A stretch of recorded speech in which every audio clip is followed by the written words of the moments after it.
Start. ये नहीं चल रहा है, पंखा नहीं चल रहा है। वो नहीं चल रहा है। नहीं आ जाती है। जाना है, जाओ ना, अरे जाओ ना। ये जो देखते हैं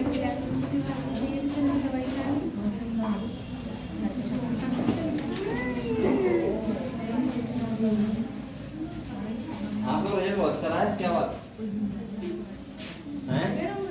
हाँ, नंबर देख लिया मैंने अभी।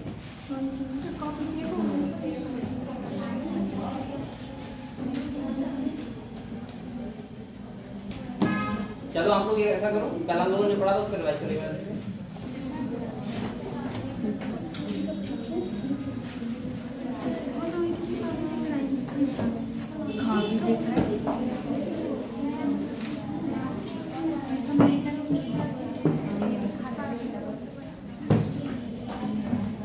हम लोग पढ़ रहे हैं बेटा कौन चैप्टर?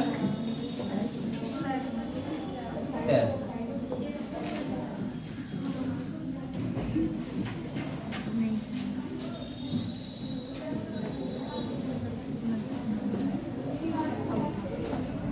आप लोग एक बार सेल को रिवाइज करो और हम लोगों ने जो जो पढ़ लिया माइटोकॉन्ड्रिया, क्लोरोप्लास्ट, वो सब रिवाइज करो एक बार, ठीक है? अच्छे से। और कोई डाउट हो तो उससे क्लियर करो।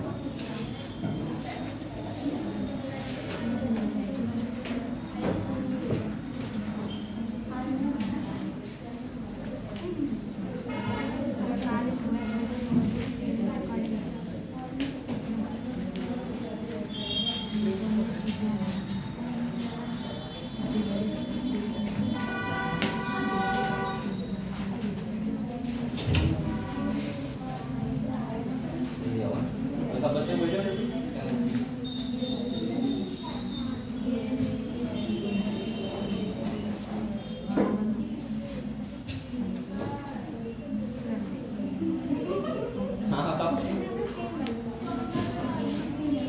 हम क्या कर सकते हैं? लाइट नहीं है, बंद हो जाएगा।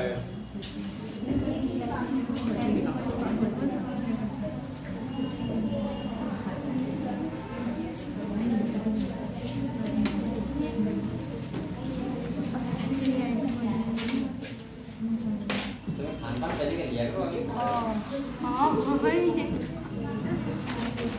ये कितना सबका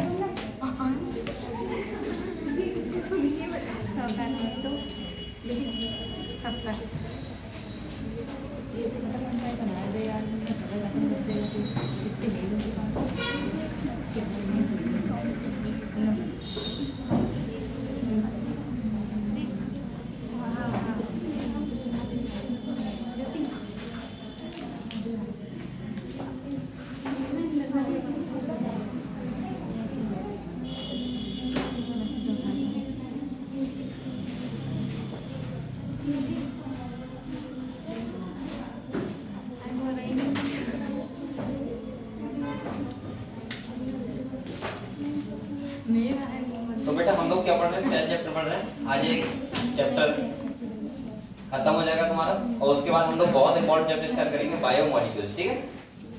जो बेसिकली बच्चों को पढ़ने लगता है थोड़ा सा बायोमोलिक्यूल्स, और उसके बाद ही और चैप्टर एक सेल साइकिल, सेल डिवीजन ना। तो आप लोग सेल वाला चैप्टर आज हम लोग खत्म करेंगे और इसके बाद जितना हो सकेगा हम लोग स्टार्ट करेंगे बायोमोलिक्यूल्स। तो सभी बच्चे, अगर किसी बच्चे का अगली कोई डाउट हो सेल वाले चैप्टर में तो मुझसे पूछ सकता है। और हम लोग आज जो पढ़ेंगे वो न्यूक्लियस के बारे में पढ़ेंगे। किसके बारे में पढ़ेंगे? न्यूक्लियस के बारे में, केंद्रक के बारे में, ठीक है? तो उससे पहले का आप लोग रिवाइज कर लो एक बार जल्दी से।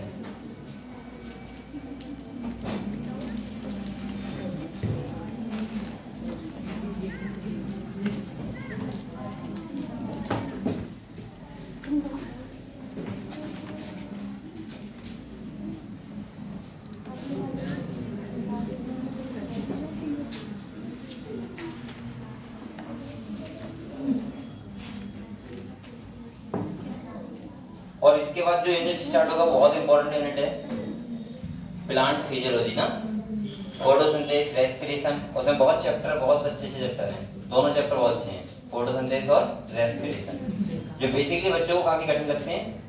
और मुझे लगता है कि अगर आप लोगों को प्लांट फिजियोलॉजी अच्छे से आती है, मतलब आप पढ़ सकते हो, अच्छे से समझ सकते हो, तो मुझे लगता है कि फर्स्ट ईयर का बायोलॉजी और कुछ ज्यादा इंपॉर्टेंट है नहीं जो आप लोग समझ नहीं पाओगे, ठीक है? जैसे आप लोग, अगर मैं 12th की बात करूँ तो आपको जेनेटिक्स समझ में आ जाए, बहुत अच्छे से। तो इसका मतलब ये होता है कि 12th में आपको लगभग सब कुछ समझ में आ जाएगा, मुझे लगता है ऐसा। तो ऐसे ही आप लोग अब थोड़ा मेहनत करना स्टार्ट कर दो बेटा, और ज्यादा मेहनत करो। अभी मैंने आपका टेस्ट दिखा था तो आपके बहुत अच्छे नंबर नहीं आ रहे हैं किसी बच्चे के, मतलब आप लोग अनुमान लगा सकते हो।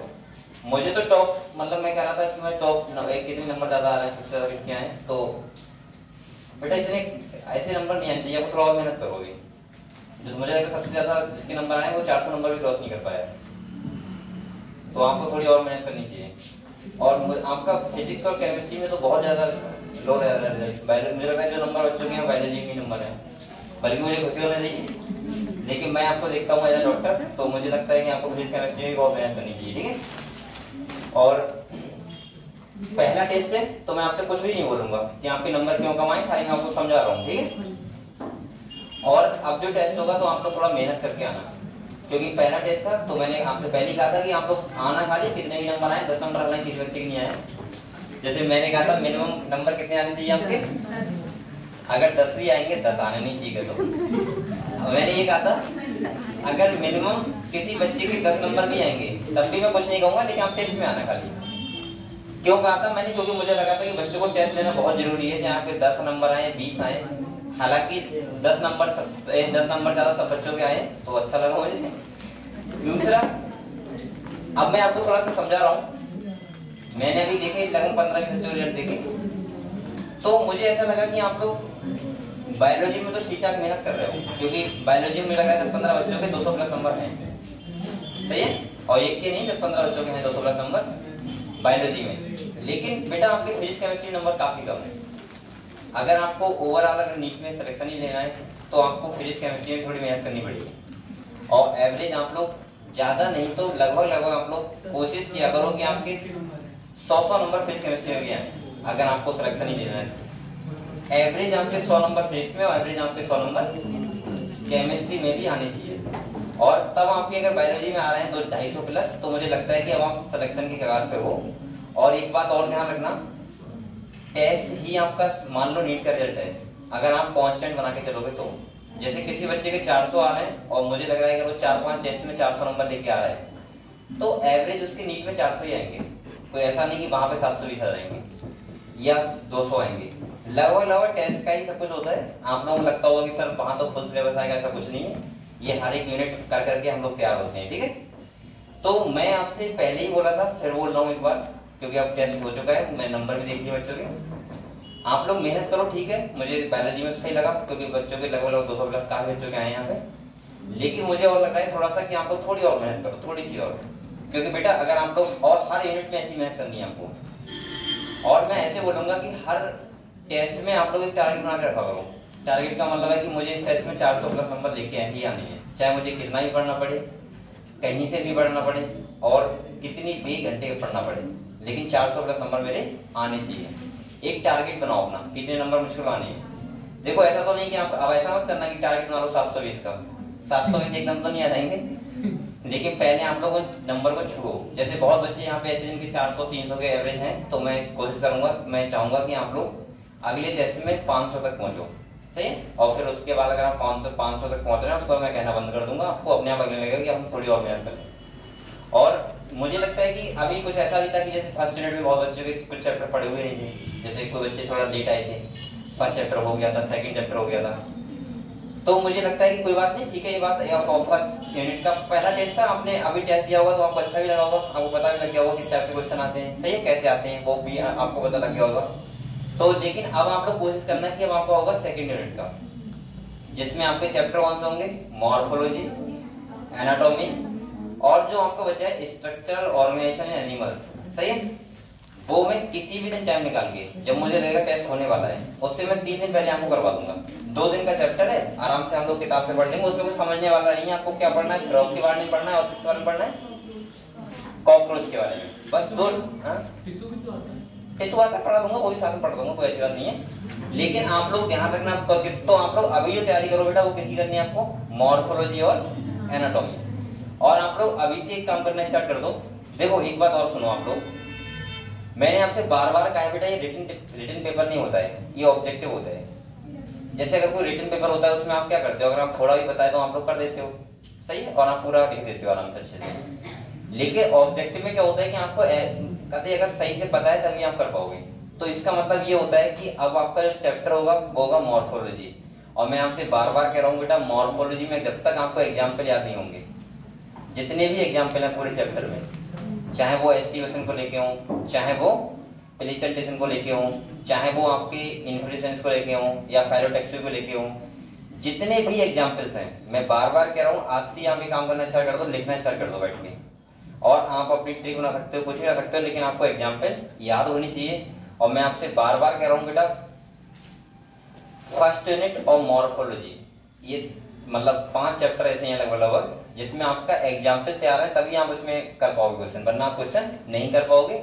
और बल्कि आपका जो फर्स्ट में हुआ है उससे सेकंड क्लास हो जाएगा और ज्यादा, अगर आपने एग्जाम्पल याद नहीं किया तो। हाँ हाँ वही तो मैं कह रहा हूँ। और दूसरा क्या है बेटा कि आप लोग अभी से स्टार्ट कर दो मॉर्फोलॉजी और एनाटॉमी तैयार करना, क्वेश्चन लगाना स्टार्ट कर दो, सही है। कोई डाउट हो तो मुझसे पूछो आप लोग, ऐसा नहीं कि मैं जो पढ़ा रहा हूँ आप लोग सोचो कि सर मॉर्फोलॉजी के अगर क्वेश्चन पूछोगे बताऊंगा नहीं, बताऊंगा, आप लोग व्हाट्सएप कर सकते हो मुझे, ठीक है। लेकिन आप लोग मेहनत करो, और अभी से मैं कह रहा हूँ कि आप लोग टारगेट बनाओ कि मुझे 200-250 नंबर प्लस लेके आने हैं, सही है, बायोलॉजी में। और आप लोग अगर ऐसे मेहनत करोगे तो मुझे भी अच्छा लगेगा, फिर मुझे लगेगा कि हाँ बच्चे मेहनत कर रहे हैं, मेरा पढ़ाना भी ठीक है। तो आप लोग कोशिश करो, ठीक है। और पहला टेस्ट था कोई दिक्कत नहीं है, जितने भी नंबर आए ठीक ठाक है सब बच्चों के, लेकिन सेकंड टेस्ट में थोड़ी और मेहनत करना, ठीक है, सभी बच्चे जितने भी हैं। अब आपको अनुमान लग गया होगा पेपर कैसा होता है और क्वेश्चन कहाँ से आते हैं, वो भी आप लोग एक बार देखना अच्छे से। और सेकंड यूनिट का भी ऐसा ही होगा, सेम जैसे अभी हुआ था ऐसे फिर से होगा, ठीक है। तो हम लोग टॉपिक स्टार्ट करें बेटा। हम लोगों ने अभी तक कितना दिया पढ़ा है, माइटोकॉन्ड्रिया के बारे में मैंने आपको पढ़ाया, क्लोरोप्लास्ट के बारे में बता दिया आपको, मैंने आपको गोल्गी बॉडी के बारे में बता दिया। इसके बाद हमने पढ़ा था endoplasmic reticulum, vacuole, cell wall, ये सब हम पढ़ चुके हैं। आज हम लोग जो पढ़ेंगे वो पढ़ेंगे न्यूक्लियस के बारे में। किसके बारे में पढ़ेंगे? न्यूक्लियस, जो मैंने कल स्टार्ट किया था। तो हम लोग आज हम लोग जो पढ़ रहे हैं वो पढ़ रहे हैं न्यूक्लियस के बारे में। थोड़ा मैं आपको समझा रहा हूँ, हालांकि मैंने कल समझाया भी था आपको। अगर बेटा हम न्यूक्लियस की बात करें, किसकी बात करें? अगर हम न्यूक्लियस की बात करें तो मैंने कहा था सबसे पहला इसका जो फंक्शन होता है वो क्या होता है? Controller of the cell.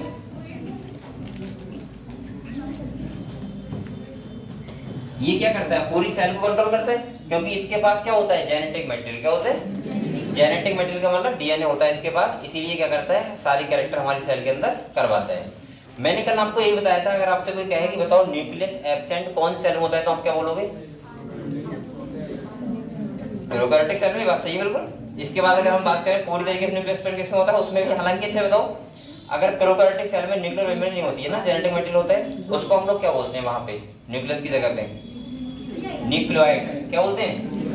Nucleoid बोलते हैं। क्या बोलते हैं बेटा? न्यूक्लियोइड बोलते हैं।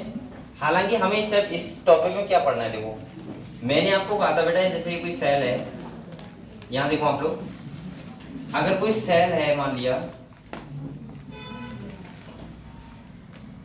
अगर सेल है उसके अंदर बाहर ये अंदर क्या होता है?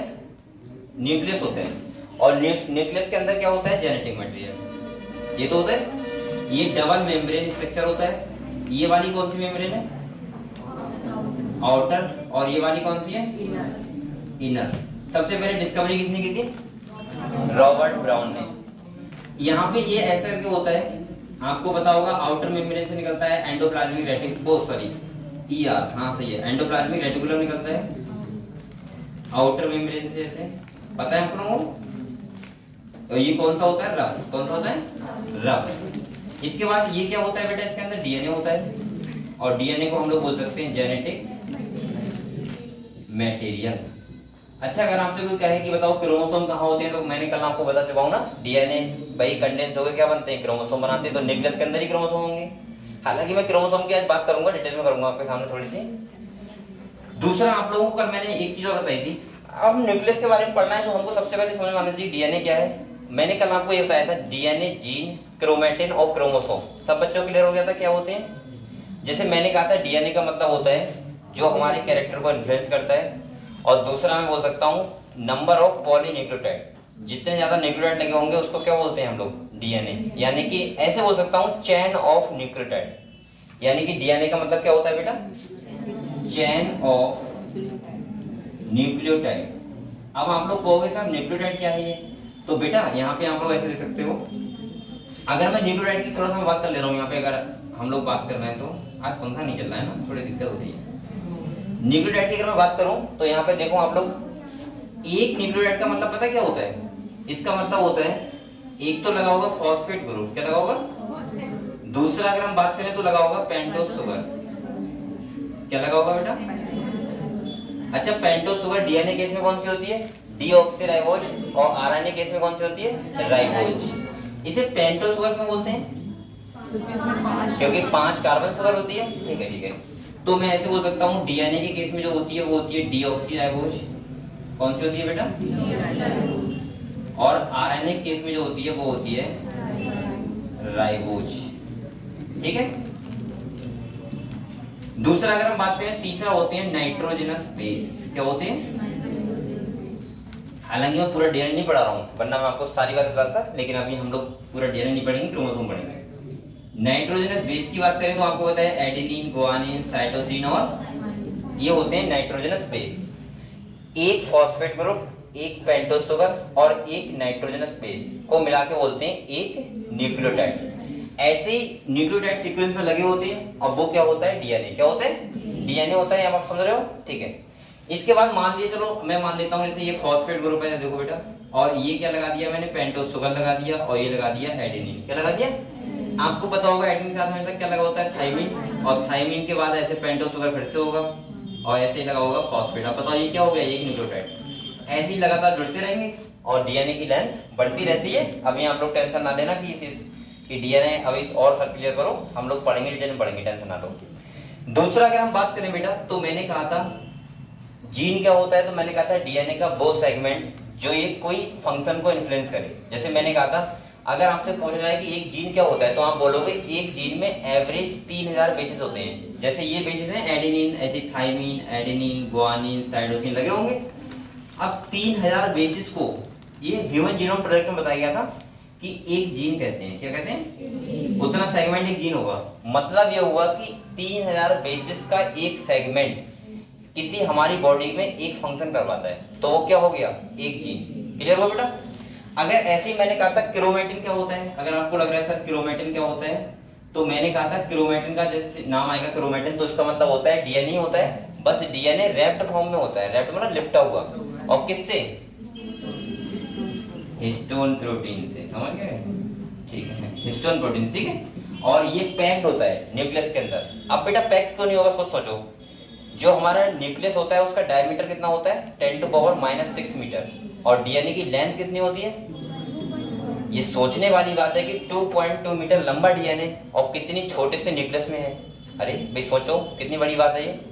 और आपको अगर लग रहा है कि डीएनए क्या है, कुछ नहीं है अगर लग रहा है तो मैं आपको बता दूं बेटा, डीएनए तो आकाश तक कोई सुनो, वो छोड़ो, एक सेल की बात कर रहा हूं मैं। खाली एक सेल के एक डीएनए की खाली स्टडी करने के लिए एक प्रोजेक्ट हुआ था, HGP, ह्यूमन जीनोम, जो आज तक का पूरी दुनिया का सबसे मेगा प्रोजेक्ट रहा है। सोचो, इतना बड़ा प्रोजेक्ट आज तक नहीं हुआ है। कई देशों ने मिलकर किया था, और हम लोग तब भी कर नहीं पाए पूरी तरीके से, वो भी स्टडी नहीं हो सका।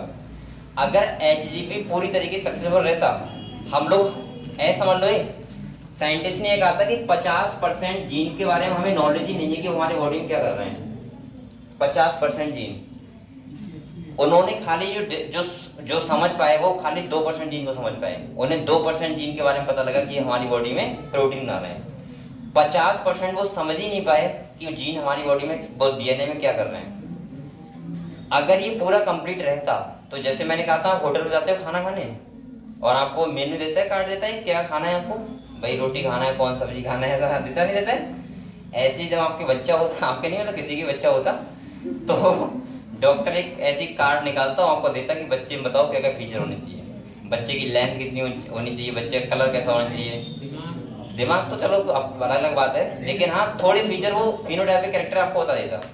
क्योंकि भाई जब हम सब कुछ जानते होते हैं हमारे कौन सा जीन क्या फंक्शन कर रहा है, हम क्या करते हैं, जीन मैनिपुलेशन करवा देते तुरंत। हमें लग रहा है बच्चे की हाइट कम होगी, जीन मैनिपुलेशन करवा देते तुरंत, क्या दिक्कत थी। और जीन थेरेपी अब तो होने लगी है, और आने वाले टाइम में ये संभव हो जाएगा, इतनी बड़ी बात नहीं है, ये बहुत छोटी बात है। ठीक है, चलो, तो आप लोग, मुझे लग रहा है ये समझ गए आप लोग जीन क्या होता है। इसके बाद क्रोमेटिन, मैंने कहा था जब डीएनए हिस्टोन प्रोटीन के साथ रैप्ड होता है तो उसको हम लोग बोलते हैं क्रोमेटिन। क्या बोलते हैं?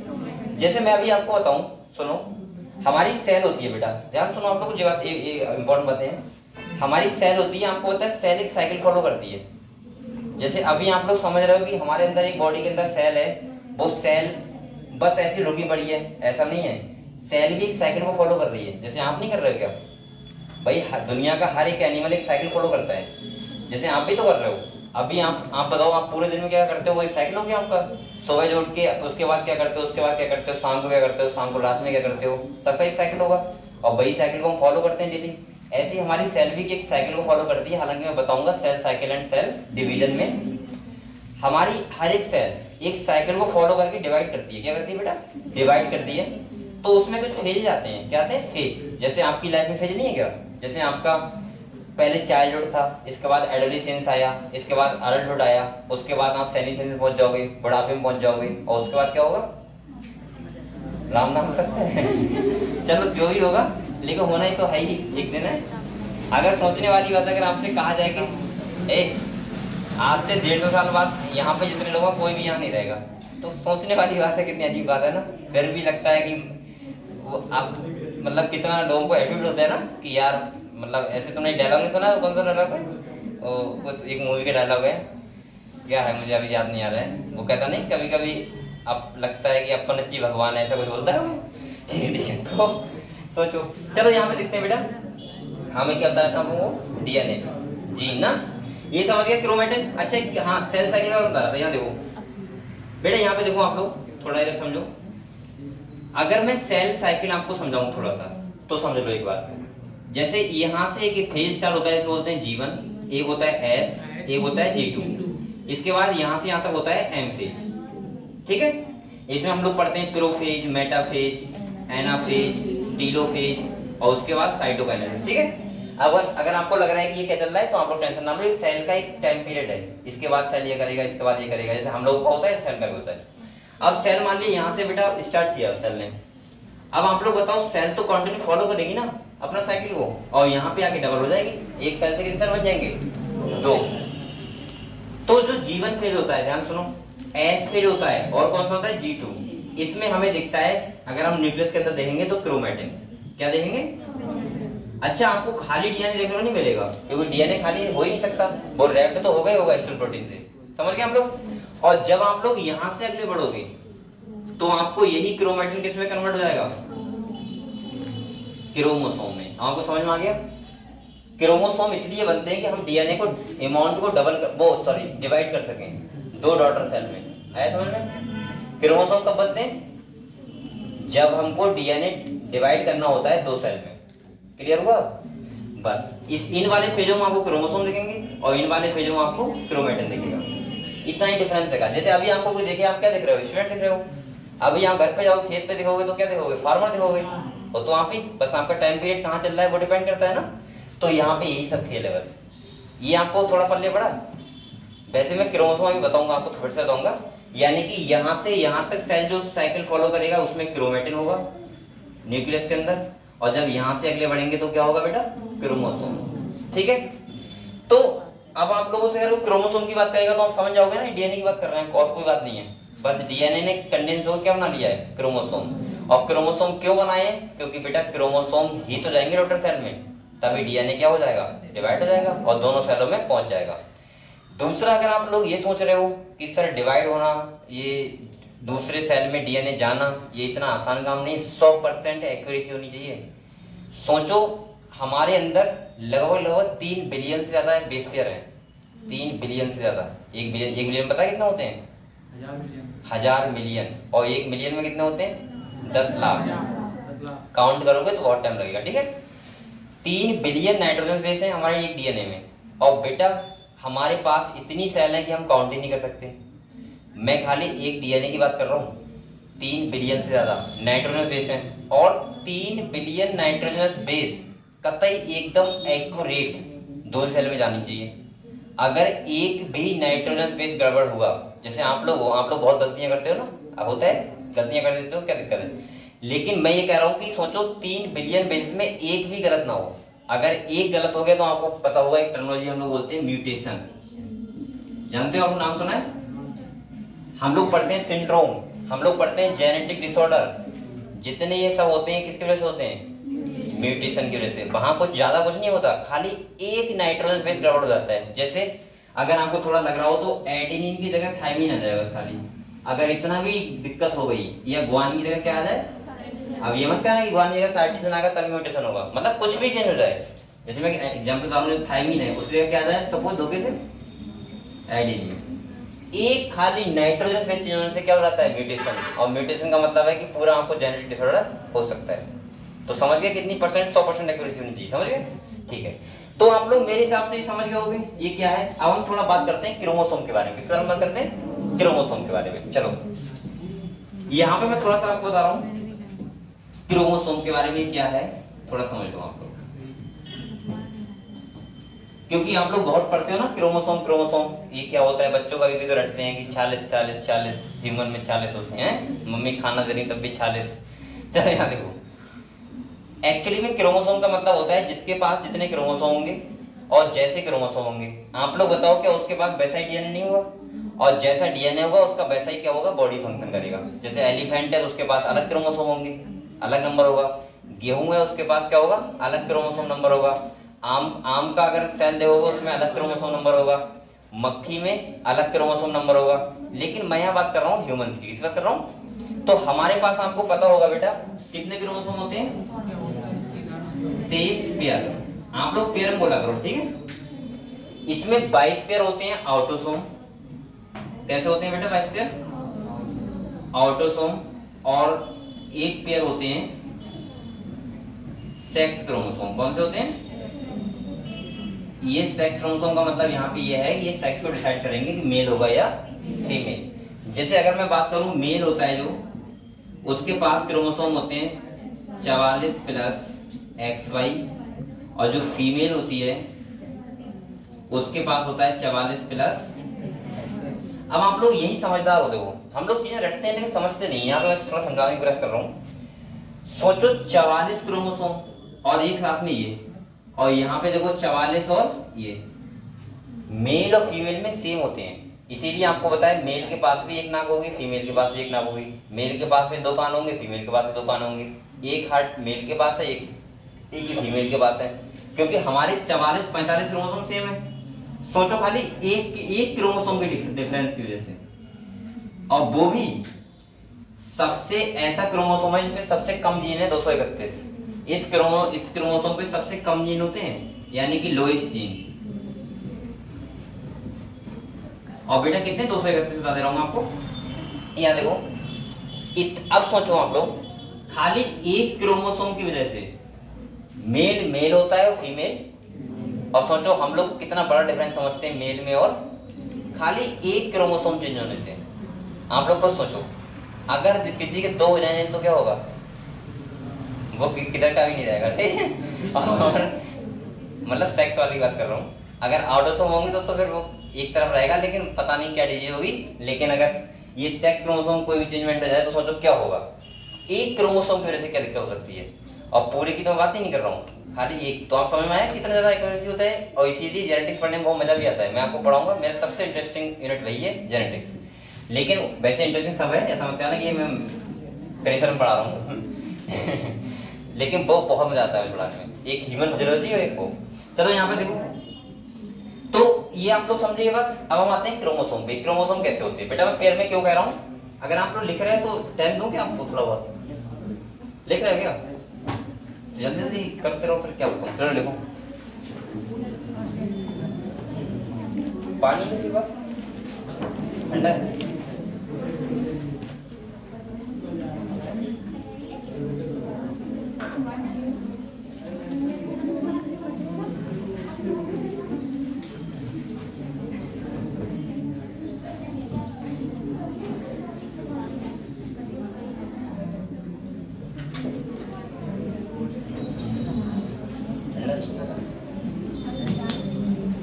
चलने का वाटर ब्रदर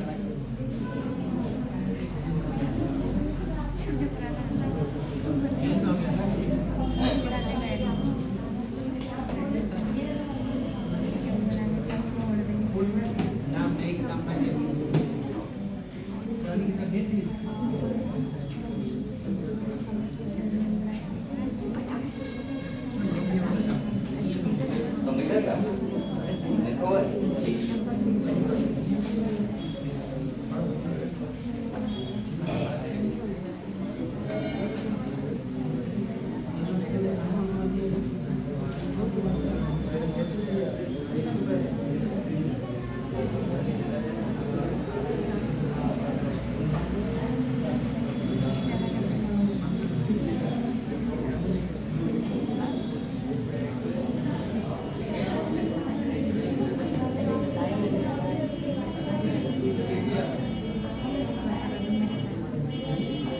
अभी लाइट आया नहीं क्या?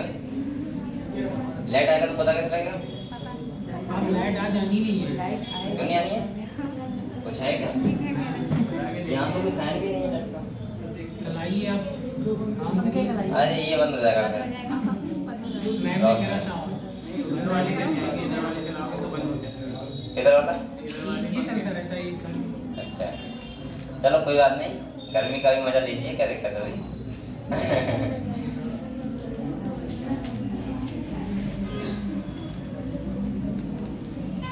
बेटा लिख लिया इतना? लिख लिया?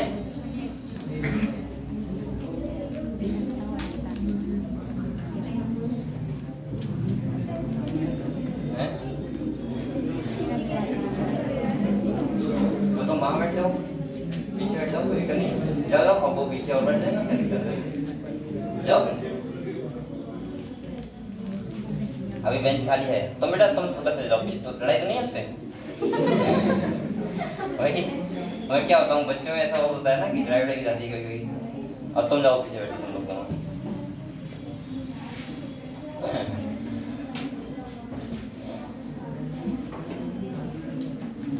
चलो हम लोग समझें, क्रोमोसोम समझे बेटा थोड़ा सा और। अब आप लोग यहाँ देखो, यहाँ पे आप लोग ये समझो बेटा, अब बोलो मत कोई भी। कोई बैठा है तो अभी तो नहीं बैठा है, अभी तो ये रोडे सुनना है कि बैग रखा है तो हम नहीं बैठेंगे, यहाँ बैठा देगा। बैठ जाओ, वो आएगा इधर बैठ जाएगा, क्या दिक्कत है? यहाँ देखो बेटा क्रोमोसोम, आप लोग बताओ, आप क्रोमोसोम मैंने कितने बताए? 23 पेयर। कितने बताए थे बेटा? मैं पेयर में पता क्यों कहता हूँ? क्योंकि बेटा क्रोमोसोम पेयर में ही होते हैं। आप लोग 46 बोलते हो, गलत बोलते हो। जैसे जूते हैं, मान लिया अगर आपसे कहा जाए कि मेरे पास 6 जूते हैं, क्या बनता है? तो मैं ये बोलूंगा ना कि मेरे पास 3 जोड़ी जूते हैं। अब ऐसा तो हाँ, ऐसा तो होगा नहीं कि मैं 2-3 जूते इधर साइड के बोल रहा हूँ, कुछ 2 उधर साइड के कोई से पहनाऊंगा, मुझे तो पेयर में चाहिए ना। यही बच्चे नहीं समझ पाते हैं एक्चुअली में, जो डिप्लॉइड सेल होती है, जैसे मैं कहता हूँ डिप्लॉइड सेल है, क्या कहता हूँ, तो उसमें 23 पेयर होती हैं, तब हम बोलते हैं डिप्लॉइड सेल। जैसे मेरी पूरी बॉडी में कितने पेयर क्रोमोसोम है? 23 पेयर हर सेल में। और जब हैप्लॉइड सेल बनती है तो ध्यान सुनो, 23 पेयर का मतलब एक पेयर का एक क्रोमोसोम एक सेल के पास आता है, और एक पेयर का एक क्रोमोसोम एक सेल के पास आता है। मतलब 23 यहाँ आएंगे और 23। अब ऐसा नहीं कि मैंने ऐसा किया है 46 में से 23 आधे अलग निकाल लिए, आधे अलग निकाल लिए, ऐसा नहीं। 23 पेयर का एक साइड और एक साइड। तभी तो बेटा अगर पापा का गैमेट बनाए तो 23 एक्स आएगा और एक में आएगा 23 वाई। समझ में आया आपको? यानी कि एक पेयर इधर आ गया और एक पेयर का एक इधर आ गया, एक उधर चला गया। इसीलिए एक स्पर्म एक्स वाला होता है, एक स्पर्म वाई वाला होता है। और जो लड़का होगा या लड़की होगी वो डिसाइड कौन करता है? मेल करता है। इसीलिए क्योंकि फीमेल के पास दोनों ही गैमेट कैसे होते हैं? सेम, 23 प्लस एक्स और 23 प्लस एक्स। और मेल के पास क्या होते हैं? 23 प्लस एक्स, 23 प्लस वाई। मैं गलत नहीं पढ़ा रहा हूँ? 22 सॉरी 22 में तो 22 प्लस एक्स और 22 प्लस। मुझे ऐसा लग रहा था ना कि मैं 23 एक्स बोल रहा हूँ, तो मुझे थोड़ा अजीब क्यों लग रहा है? क्योंकि होता नहीं कि पता होता है 22 प्लस एक्स, तो एक फ्लो होता है बना हुआ 22 प्लस एक्स ही होते हैं। अब आप लोग बताओ मुझे बेटा, ये समझ गए आप लोग? अब एक्स बार, अब सोचो एक बार में पता है कितने मिलियन स्पर्म होते हैं? 100 से 300 मिलियन स्पर्म होते हैं। और सोचो उस इतने स्पर्म में कौन एग फर्टिलाइज करता है? खाली एक स्पर्म। और बहुत लोग दावा करते हैं कि यहाँ आओगे तो लड़का हो जाएगा। भाई सोचो 300 मिलियन सेल। अगर गधो इतना आसान होता ये बात, तो आप लोग बताओ आजकल डॉक्टर ऐसा कर देते भाई अगर लड़का करना है तो 50% स्पर्म रोक लिए, कौन से वाले? एक्स वाले, और वाई वाले भेज दिए। और अगर लड़की करनी है तो क्या करते हैं? वाई वाले रोक लिए, एक्स वाले छोड़ दिए। ये सोचो इतना टेक्नोलॉजी आने के बाद डॉक्टर नहीं कर पाए, तो ऐसा कौन सा हो जाएगा जो ये कर देगा कि 300 मिलियन स्पर्म में, सोचो वो बाई वाला भेज देगा 50% और लड़का हो जाएगा। ये सब बनावटी बातें बेटा कहीं भी सत्य नहीं है। किसी भी मैं दावा कर सकता हूँ कोई भी ऐसा आदमी हो जो ये कह दे कि मेरे जैसे ऐसा हो सकता है। 300 मिलियन सेल होते हैं, एक सेल की बात नहीं कर रहा हूँ, 10-20 सेल होती है, साइंटिस्ट कर सकते थे या कोई डॉक्टर कर सकता था। 10 सेल है मुझे पता है, 5 बाई बार निकाल दो, एक्स बार छोड़ दो, या एक्स बार निकाल दो, वाई बार छोड़ दो, लेकिन ऐसा नहीं हो सकता। समझ गए आप लोग? 300 मिलियन। तो देखो मैं आपको क्रोमोसोम की बात पेयर में इसलिए करता हूँ क्योंकि इसका मतलब यही है कि हम लोगों को पेयर में पढ़ना होता है। तो मैं आपको क्रोमोसोम के बारे में थोड़ा बता रहा हूँ। देखो बेटा अगर मैं क्रोमोसोम की बात करूं तो कुछ स्ट्रक्चर इसका ऐसा दिखता है। ये क्या है? एक क्रोमोसोम है। कितना है? एक क्रोमोसोम है और ये क्रोमोसोम पेयर में है। कितने? 1 पेयर हो गए। कैसा हो गया? 1 पेयर क्रोमोसोम है ये। देखो जहां से ये जो होते हैं ये क्या बोलते हैं? क्रोमेटिड। क्या बोलते हैं बेटा? क्रोमेटिड बोलते हैं इसे। और क्रोमेटिड कितने? 2 हैं। और जो क्रोमेटिड जहां से अटैच होते हैं इसको बोलते हैं सेंट्रोमियर। क्या बोलते हैं बेटा? सेंट्रोमियर। और सेंट्रोमियर के जो दोनों साइड में ऐसे देखो, इधर देखो, एक यहाँ पे और एक इस साइड में एक स्ट्रक्चर होता है जहां से स्पिंडल फाइबर अटैच होता है। इसे बोलते हैं काइनेटोकोर। क्या बोलते हैं बेटा? काइनेटोकोर। इसको बोलते हैं काइनेटोकोर बोलते हैं। और यहाँ पे मैं ये बोल सकता हूँ, हमेशा ध्यान रखना, अगर कोई क्रोमोसोम पेयर में है इसको बोलते हैं बेटा होमोलोगस क्रोमोसोम। क्या बोलते हैं? Homologous chromosome. आप लोग टर्म ध्यान रखना क्योंकि आपको सेल साइकिल, सेल डिवीजन में सब हेल्प करेंगे। ठीक है? होमोलोगस क्रोमोसोम किसे बोलते हैं? जो पेयर में होते हैं, 1 पेयर, 2 पेयर, 3 पेयर, 4 पेयर, वो कौन से क्रोमोसोम होते हैं? होमोलोगस। दूसरा ध्यान रखो, ये वाले देखो जो सेम क्रोमोसोम पे क्रोमेटिड है इनको बोलते हैं सिस्टर क्रोमेटिड। क्या बोलते हैं? तो ये वाले जो है ये है सिस्टर, बहने। ठीक है? Sister chromatid. और आप लोग ध्यान रखो जो ये वाले होते हैं, एक ये वाला और एक ये वाला, मतलब होमोलोगस क्रोमोसोम का अलग अलग क्रोमेटिड, उसको बोलते हैं नॉन सिस्टर क्रोमेटिड। क्या बोलते हैं बेटा? Non sister chromatid.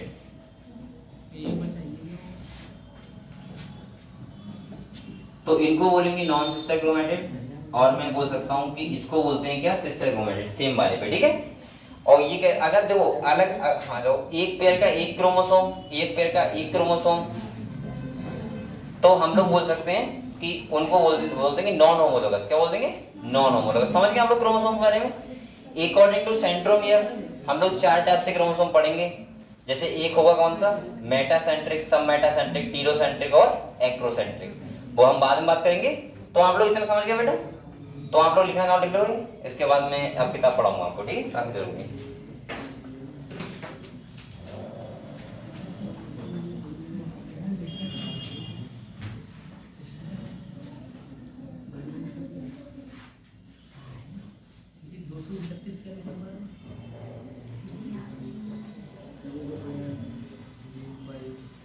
लाइट नहीं आएगी किधर है?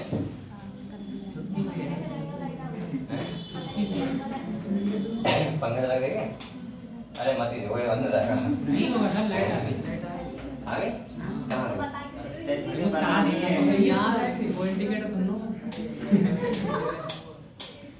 चल थोड़ी देर हवा खा लो, हो जाएगा बंद। क्या करें फिर? चलना कहाँ है आगे वाला? मैं पंखा चलाया नहीं यार। अरे यो बेटा मत ही खाओगा नहीं, ऐसा तो नहीं वो बंद बेकार हो। नहीं लोड ही बढ़ता है बेटा, इसलिए ऐसा होता है। जो खा लिया हुआ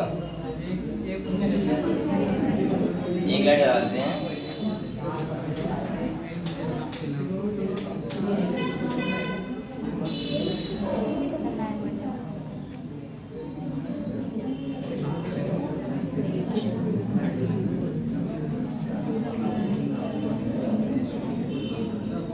ये पंखा भी चला।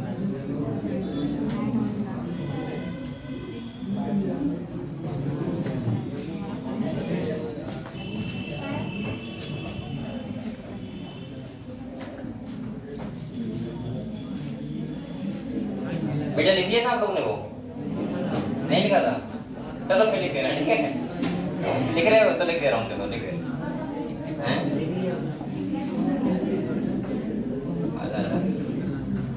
यहाँ देखो,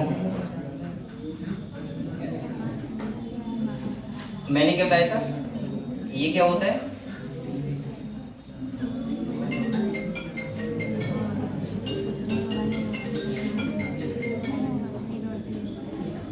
यहाँ देखो बेटा,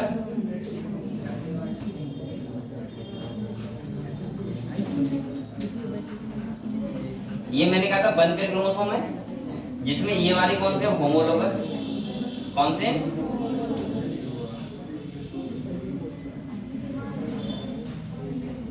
इसके बाद ये वाला कौन सा है बेटा? ये दोनों कौन से होते हैं? Sister chromatid. और ये वाले कौन से होते हैं? एक इसका, एक इसका। हेलो,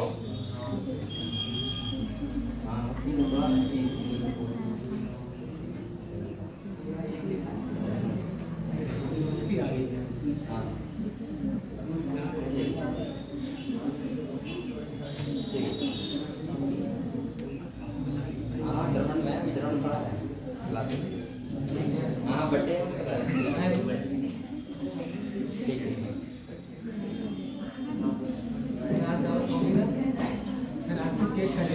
आज मैं रिलेशन में बात करने से वो बचता हूँ। अब उनका दूसरी बार फोन आया, तुम्हें उठाना चाहिए।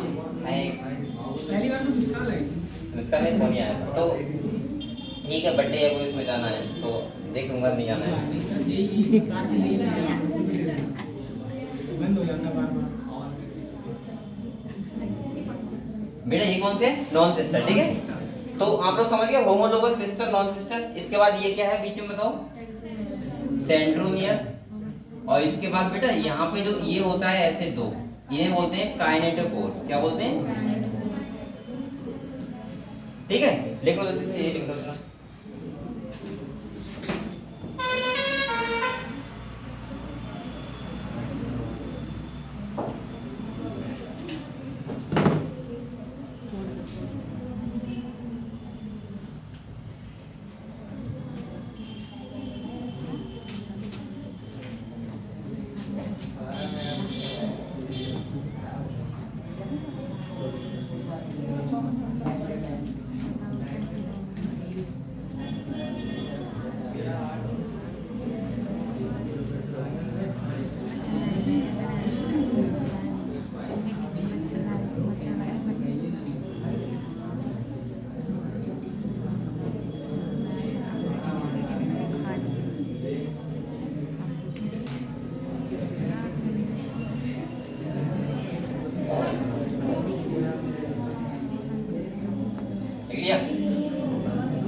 और आप लोग बेटा पढ़ाई स्टार्ट कर दो थोड़ा सा, ज्यादा आप लोग पढ़ाई कर लो, ठीक है? और जब तक आप पढ़ाई फोकस नहीं करोगे तब तक आपके नंबर सही नहीं आएंगे, ठीक है? और मैंने आप लोग बोला ज्यादा नहीं, 6 घंटे पढ़ लिया करो, 6-7 घंटे, मतलब ज्यादा है क्या? मेरा ऐसा कहते करो भाई, नहीं 2-2 घंटे नॉर्मल चीज है तो 6 घंटे पढ़ना। और 3-9 घंटे। अगर इतना आप नहीं पढ़ रहे तो इसका मतलब फ्यूचर के साथ कोई खिलवाड़ कर रहा हूँ, ठीक है? और अभी आपके अंदर तो नया जोश होना चाहिए भाई। अभी तो ऐसा भी नहीं कि 15 साल से आपको मेहनत कर रहे हो, मिला ना हो आपको।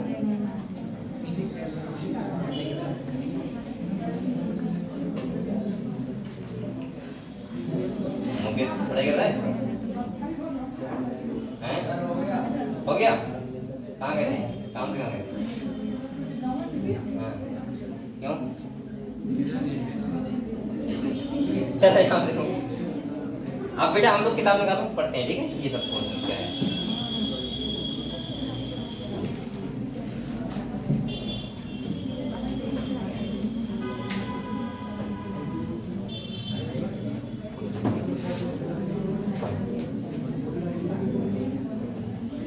ऐसा कोई बच्चा बैठा है यहाँ पे इसके बाद बुक ना हो है बच्चों? आप लोग सोचो ना कि मैं आपको मिठाई दूंगा, बुक नहीं है वो मैं ऐसा तो कोई नहीं बेटा, यहाँ बुक नहीं है इसके पास। बुक हर किसी बच्चे के पास होना चाहिए, ठीक है। एनसीईआरटी ए बोलो मत, चलो इसके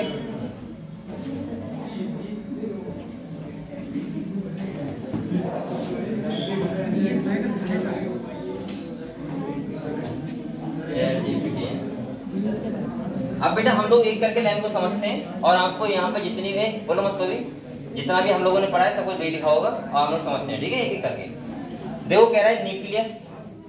अब बेटा बोलो मत क्या हुआ है। Nucleus as a cell organism was first described by Robert Brown. मैंने पहले ही कहा था कि रॉबर्ट ब्राउन एक साइंटिस्ट थे, उन्होंने क्या किया था, सबसे पहले न्यूक्लियस की डिस्कवरी की थी। कह रहा है एज अर्ली एज 1831 में later the material of the nucleus stain by the basic dye was given the name chromatin. इसने बोला था फ्लेमिंग ने। क्रोमैटिन आप समझ रहे हो किसकी बात कर रहा हूं मैं, डीएनए की। भाई डीएनए जो न्यूक्लियस के अंदर होता है हिस्टोन प्रोटीन के साथ पैक किया हुआ, ठीक है। कह रहे थे इंटरफेज। अब यहाँ पे देखो क्या बात कर रहा है, द इंटरफेज न्यूक्लियस। अब अगर आपको सेल साइकिल थोड़ा समझ में नहीं आएगा तो आप लोग यहाँ कंफ्यूज रहोगे, इसलिए मैं कह रहा हूँ देखो समझ लो आप लोग, एक बार फिर समझ लो बेटा। यहाँ देखो, ये अगर कोई सेल साइकिल लग गया है तो मैंने कहा था यहाँ पे G1 S और G2, ये वाला फेज को हम लोग तीनों को मिला के बोलते हैं आई फेज। और आई फेज का मतलब होता है इंटरफेज। क्या होता है बेटा, आप लोग बताओ मैंने क्या बताया था इस फेज में, क्रोमैटिन दिखता है। क्या दिखता है, क्रोमैटिन। मतलब यहाँ पे आपको दिखेगा क्रोमैटिन, डीएनए नहीं दिखेगा ना, आपको दिखेगा क्रोमोसोम।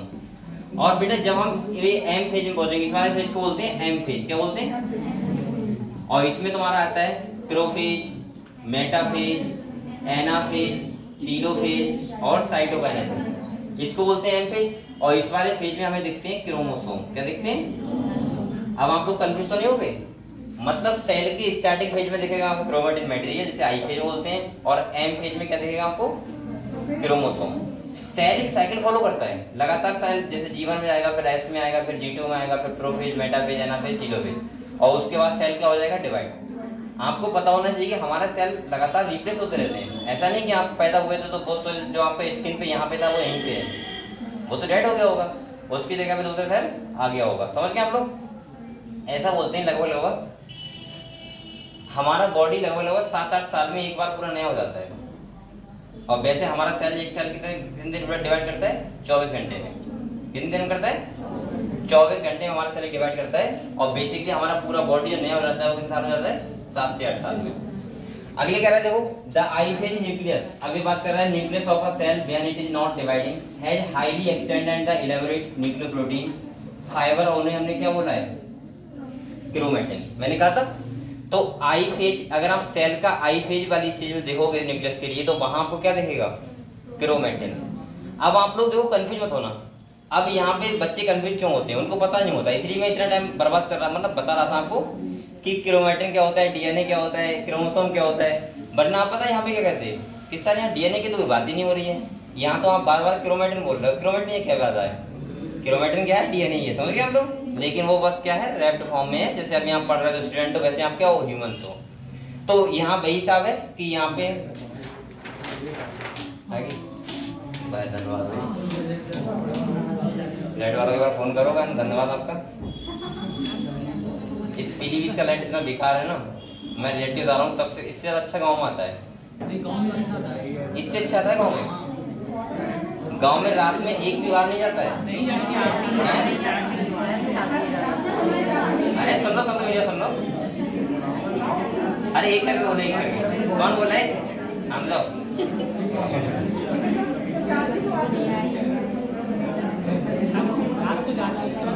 अबे तुम लोग अब लाइट मंत्री बन गए, सुनो मेरी बात। मैं ये कह रहा हूँ कि लगभग जो गाँव होता है उसमें लाइट नहीं जाती है, शाम को आके सो ही जाएगी। और यहाँ पे अगर तुम शाम को सो भी गए ना रूम पे और तुम्हारे घर पे इन्वर्टर नहीं लगा हुआ है तो या तो छत पे सो जाओ चुपचाप, अगर कमरे में सो गए तो किसी भी, तो अगर चली गई 1 बजे तो आज पता है कब आएगी, 5:30 बजे। अरे ऐसे होता है हमारे इधर, तो पता नहीं है 2 बजे जाएगी तो आएगी सोए को 7 बजे। नहीं हमारे गांव में ऐसा नहीं, कभी कभी ऐसा हो जाता है 11 बजे जाए तो 12 बजे जाता है, 12 बजे जाते 1 बजे जाता है, ऐसा होता है। हैं? नहीं गाँव बड़ा तो नहीं जाती है, बहुत कम जाती है। हाँ या ऐसा होगा कोई टाइम होगा या फिर बारिश हो जाए तो दिक्कत रहती है। वैसे लगभग ठीक रहती है, अच्छी लाइट होती है, लेकिन यहाँ की लाइट मुझे बहुत बेकार लगती है गली में। चलो ठीक है, अब पढ़े बेटा, अब एनर्जी आ गई आपके अंदर, अब हवा चल रही है, अब बोलो मत, बातें कर रहे हो। यहाँ देखो कोई बच्चा ये बच्चा जाना अभी अंदर पानी ले आना, ठीक है, वो भी चल गया होगा, जाओ चले जाओ पानी लेके आओ। यहाँ पे देखो कह रहे हैं किसी की भी ले जाओ इसके बच्चे, कह रहे हैं न्यूक्लियर मैट्रिक्स एंड वन और मोर स्फेरिकल, आप बोलो मत बेटा, आपको बोल कर रहे हो, कंफ्यूज करो। कह रहे हैं स्फेरिकल बॉडी कॉल्ड न्यूक्लियाई। आगे कह रहे हैं electron microscopy has revealed that the nuclear envelope which consist of two parallel membrane with a space between 10 to 5 nanometre called the perinuclear space. आप लोग बताओ यहाँ पे दो मेम्ब्रेन नहीं है क्या? यहाँ देखो एक मेम्ब्रेन ऐसे होगी, इसके ऊपर एक मेम्ब्रेन और होगी, एक को बोलते हैं आउटर, एक को बोलते हैं इनर। अगले कह रहे हैं form a barrier between the material present inside the nucleus. सबसे दिख रहा है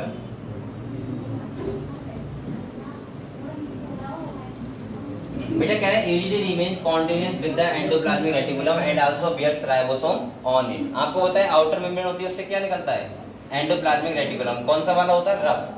वहां पे क्या होते हैं? राइबोसोम। पता है हम लोग ये बात? ठीक है। अगले कह रहे हैं at a number of places the nuclear envelope is interrupted by minute pores which are formed by the fusion of two membrane. These nuclear pores are the passes through which movement of RNA and protein molecule take place in both direction between the nucleus and the। आप लोग बताओ बेटा, nucleus में बीच में जगह होती है ना, न्यूक्लियर मेम्ब्रेन के बीच में, वो क्यों होती है? जिससे न्यूक्लियोप्लाज्म से कोई आ पाए साइटोप्लाज्म में और साइटोप्लाज्म से जा पाए न्यूक्लियोप्लाज्म में। वरना आप लोग बताओ, अच्छा ये बताओ डीएनए से एमआरएनए बनने को क्या बोलते हैं बेटा? ट्रांसक्रिप्शन। क्या बोलते हैं? और अगर डीएनए से एमआरएनए बनेगा और एमआरएनए कहाँ आना है? साइटोप्लाज्म में, क्योंकि राइबोसोम कहाँ पे है? साइटोप्लाज्म में। तो साइटोप्लाज्म में एमआरएनए आएगा तो कैसे आएगा? अरे कैसे आएगा? न्यूक्लियर पोर से, न्यूक्लियर पोर से आएगा। तो यहाँ पे ये तो कह रहा है movement of RNA and protein molecule take place in both direction. कौन कौन सी? Cytoplasm to nucleoplasm, nucleoplasm to cytoplasm. मतलब कोई भी चीज अंदर या बाहर जाएगी तो कहाँ से जाएगी? न्यूक्लियर पोर से। क्लियर हुआ? ठीक। अगले कह रहा है normally there is only one nucleus per cell. मैंने कहा था आपसे कल कि लगभग एक सेल में कितना न्यूक्लियस होता है? एक ही होता है। लेकिन कह रहा है variation in the number of nuclei are also frequently observe. हम देखते भी हैं कि बहुत सारी सेल ऐसी होती हैं जहाँ पे न्यूक्लियस क्या होता है? नहीं होता है, एक से ज्यादा होते हैं। अब आप लोगों को मैंने तीन चीजें बताई थी। एक तो मैंने कहा था एक से ज्यादा न्यूक्लियस आप लोगों को बोलते हैं मल्टी न्यूक्लियस कंडीशन। क्या बोलते हैं? जैसे हाइफे, फंगस का हाइफे था, वहां पे हमने देखा था मल्टी न्यूक्लियस कंडीशन जो होता है फाइकोमाइसिटिस। पता है आपको? सीरोसेटिक फाइको होता है। दूसरा मैंने कहा था कोकोनट का एंडोस्पर्म जो होता है, उसमें भी कंडीशन कौन सी होती है? Multi nucleus. इसके बाद मैंने कहा था न्यूक्लियस एब्सेंट होता है दो जगह, आरबीसी में, मैच्योर आरबीसी में, और दूसरा सीव ट्यूब सेल में, जो प्लांट के पास होती है उनमें क्या होता है? न्यूक्लियस एब्सेंट होता है, और बकाया सब में क्या होता है? प्रेजेंट होता है। ठीक है। अब देखो यहाँ पे क्या कह रहे हैं, correct can you recollect name of organism that have more than one nucleus per cell. अब ये तो आपको बता दिया ना मैंने, चाहे आप लिख लो यहाँ पे। एक तो लिख लो कोकोनट एंडोस्पर्म जहां होती है मल्टी न्यूक्लियस कंडीशन, और दूसरा आप ले सकते हो हाइफे। ये हाइफे किसका है? फंगस का। वहां भी कौन सी कंडीशन होती है? Multi nucleus condition. समझ गए आप लोग? क्लियर? और कहां पे? मसल फाइबर में। हाँ वहां भी होती है, लेकिन दो जगह ज्यादा है, वो आपको ध्यान रखो। अगले कह रहे हैं some mature cell even lack nucleus, जैसे इरेथ्रोसाइट दिखाई रहता है, मतलब क्या है बेटा? आरबीसी। मैमल्स का वो कह रहा है sieve tube cell of vascular plant. Vascular का मतलब इसमें जायदाम ऑफ फ्लेम होता है। ठीक है। तो ये कहने आप लोग इंपॉर्टेंट है, ध्यान रखना। हाइफे को हम क्या? हाइफे के नेटवर्क को माइसीलियम बोलते हैं। मैं तो खाली हाइफे की बात कर रहा हूँ। ठीक है। आप लोग माइसीलियम बोलना हाइफे।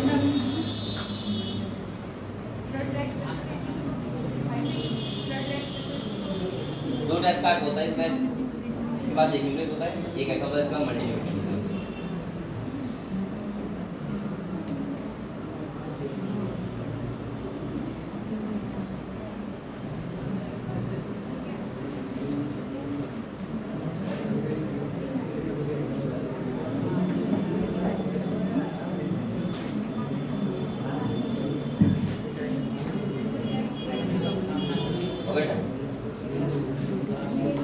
बेटा लिख दिया आप लोगों ने, इतना लिख दिया, समझ गए आप लोग? चलो अगले देखो, कह रहा है would you consider this cell as living. अब यहाँ पे देखो कह रहा है न्यूक्लियर मैट्रिक्स और the nucleoplasm contain nucleolus and chromatin. एक ऑर्गेनेल और होता है, इसे बोलते हैं न्यूक्लियोलस। क्या बोलते हैं? जो आरएनए बनाता है, क्या बनाता है? जिसे बोलते हैं न्यूक्लियोलस। ठीक है, न्यूक्लियस के अंदर होता है। कह रहा है nuclei are spherical structure present in the nucleoplasm. The content of nucleus is continuous with the rest of the nucleoplasm as it is not a membrane bound structure. It is a site for active ribosomal RNA synthesis. यहाँ stop no. कह रहा है larger and more numerous nuclei are present in the cell actively carrying out protein synthesis. और जो help किसमें करता है? Protein synthesis में। अगले देखो, अब ये तुम्हारा एक डायग्राम आया है, किसका है? क्रोमोसोम का। किसका बेटा? यहाँ लिखा है क्रोमोसोम विद काइनेटोकोर। तो अब यहाँ पे आप लोग देख सकते हो एक बार, जैसे ये वाला बीच में स्ट्रक्चर होगा, इसे क्या बोलेंगे? सेंट्रोमियर। क्या बोलोगे बेटा? इसके बाद इनको क्या बोलोगे? क्रोमैटिड, या बोल दो सिस्टर क्रोमैटिड। क्या दिक्कत है? सिस्टर बोल दो। ठीक है, पता है आप लोगों को इतना बात? तो यहाँ पे देखो कह रहा है you may recall that the interface. अब आप लोग ध्यान से देखना बेटा, बोलो मत बच्चा। Nucleus has a loose and indistinct network of nucleoprotein fibres, जिसे क्या बोलते हैं हम लोग? यानी कि ध्यान से आप लोग समझ लो, G1 फेज, S फेज और G2 फेज। इसमें आपको अगर आप सेल के न्यूक्लियस के अंदर देखोगे माइक्रोस्कोप, तो आपको क्या दिखेगा? क्रोमैटिन। आपको यहाँ पे क्रोमोसोम नहीं दिखेगा। अगले कह रहे हैं but during different stage of cell division cell show structure chromosome in place of the. लेकिन जब आप कहाँ देखोगे? M फेज में, यानी कि प्रोफेज मेटाफेज। इसीलिए मैं आपको ये बताऊं जी, मेटाफेज को हम लोग बोलते हैं क्रोमोसोम की बेस्ट स्टडी वाला फेज। अगर आपसे कहे कि बताओ हमें क्रोमोसोम की स्टडी करनी है बेस्ट, कौन से फेज में करेंगे? तो किसमें करते हैं? मेटाफेज में। और ये कौन सा फेज होता है? M phase. साइन वाला कैसे ये साइन से साइन का तो ये क्या यहाँ कैसे आ गया?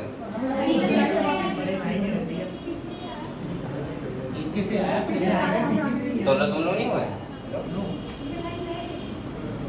तुम्हारा हो गए? तो करो। इसीलिए नहीं हुई। माया किसने है? उधर को पैसे दे दिया ऐसे चल रहा है। तो कोई बात नहीं, आज तुमने ठीक है दिया था। चलो कोई बात नहीं है, ठीक है। अरे रुक जाओ, रुक जाओ। हाइपर हो गया। अरे ठीक है बेटा। अरे अगले हो कह रहा है बेटा क्रोमैटिन कंटेंट डीएनए। अरे कह रहा है content DNA and some basic protein called, क्या बोलते हैं इसको? और कह रहा है some non histone protein and also RNA. कह रहे हैं a single human cell has approximately 2 meter long thread of DNA distributed among its 46 यानी कि 23 पेयर क्रोमोसोम। तो यहाँ पे कह रहा है कि जो ह्यूमन का डीएनए होता है वो कितना होता है? अप्रोक्सीमेटली 2 मीटर होता है। और 2 मीटर डीएनए से कितने क्रोमोसोम बनते हैं? 23 पेयर या 46 क्रोमोसोम। समझ गए आप लोग? ये बात तो बहुत आपको छोटी लग रही होगी, मैं बहुत बार बता रहा हूँ। कह रहा है you will study the detail of DNA packaging in the form of chromosome. किसमें? क्लास 12th की जेनेटिक्स में हम लोग ये बात डिटेल में पढ़ेंगे कि कैसे क्रोमोसोम पैकेजिंग का, डीएनए पैकेजिंग कैसा होता है, क्रोमोसोम से कैसे एमआरएनए बनता है, कैसे प्रोटीन बनता है, कैसे क्या होता है, पूरा आपको समझ में आएगा जेनेटिक्स में। समझ गए? अगले कह रहा है every chromosome visible on a only in dividing cell essentially has a primary construction और the centromere on the side of which this shape structure, इसे क्या बोलते हैं? काइनेटो। प्राइमरी कंस्ट्रक्शन बेटा इसलिए बोल रहा है यहाँ के लिए, सेंट्रोमियर के लिए। यहाँ पे देख लो सें, ठीक है। और सेकेंडरी कंस्ट्रक्शन भी होता है, उसके ऊपर होता है एक सैटेलाइट, बरेली वाला नहीं, यहाँ पे क्रोमोसोम वाला सैटेलाइट। ठीक है, कह रहा है सेंट्रोमियर होल्ड। अब बेटा यहाँ पे देखो कुछ बातें देखो आप ध्यान से।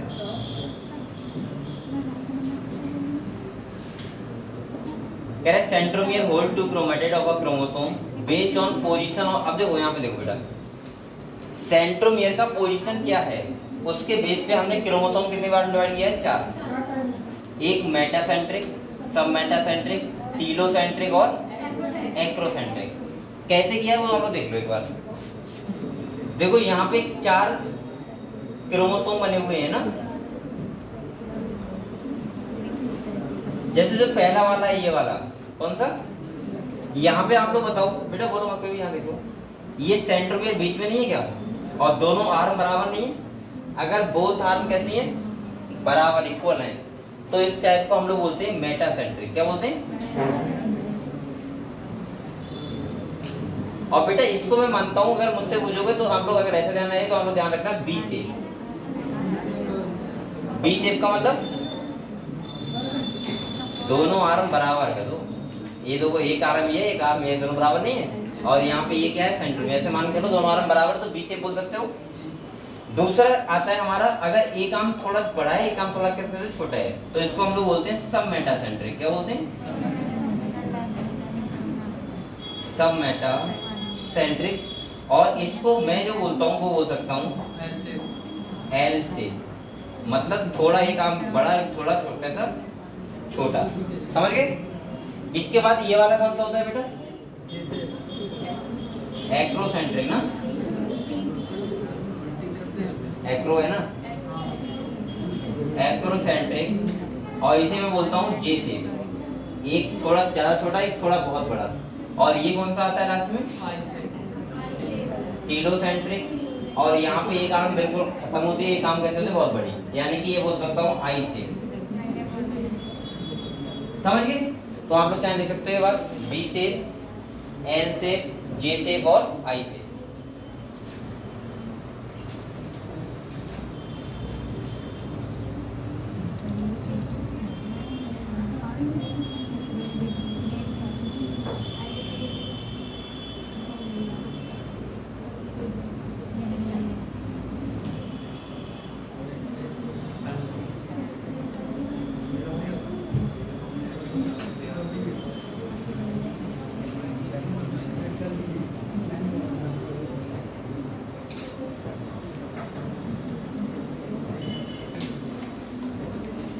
और सभी बच्चे बेटा नोट्स बनाते हैं ध्यान से, मैं किसी दिन आगे कॉपी चेक कर लूंगा, ठीक है? कॉपी होनी चाहिए थोड़ी सी स्मार्ट कॉपी इसे बोलते हैं, मतलब जो मैं शॉर्ट बताता हूँ यहाँ पे वो आप लोग लिखते रहा करो किसी कॉपी में, चेक करूंगा कैसे। आधा हुआ लॉस मेरा है तुम्हारा है? अरे कर दो, मैं कहता हूँ अगर नहीं बनाओगे तुम नहीं पढ़ोगे तब भी मेरा कौन सा लॉस है? ये आपका है बेटा, आप लोग लिखो बैठ के और थोड़ा बहुत हाथ चलाया करो। मैं ये नहीं कहता हूँ ये लिखो, लेकिन आप तो जो समझ में आया करो उस टॉपिक को लिखा करो कॉपी पे, और लिख लिख के याद करने से वो जल्दी याद होता है। ये आपको पता होना चाहिए, क्योंकि हम लोग जब तक लिखेंगे नहीं तब तक मुझे समझ नहीं आएंगे। और मैं आपको बताऊँ बच्चे पता नहीं कैसे पढ़ते हैं, मुझे नहीं पता है। मैंने आज तक कभी ऐसे नहीं पढ़ा है किताब सामने रखी और मैं ऐसे बैठ के पढ़ रहा हूँ, कभी भी नहीं। मेरे पास कॉपी पेन होना चाहिए तभी मुझे फील आता है पढ़ाई वाला, चाहे किताब कितना भी सामने रखो। और आप लोग कोशिश किया करो ऐसे पढ़ने का, कोई भी चीज होता है उसको लिखा करो बैठ के। अगर आपको लग रहा है मुझे याद नहीं रहा, लिखो बैठ के, कम से कम कुछ तो करो, हाथ पैर तो चलाओ करो। खाली देखने से अच्छा है कि आप लिखो उसे बैठ के, और लिखोगे तो आपको याद जल्दी हो जाएगा, ठीक है? इसीलिए मैं कहता हूँ कि हर टॉपिक को आप लोग लिख के याद किया करो। जैसे कोई भी आपको कठिन लग रहा है उसको लिखो बैठ के, तब तो होगा यार।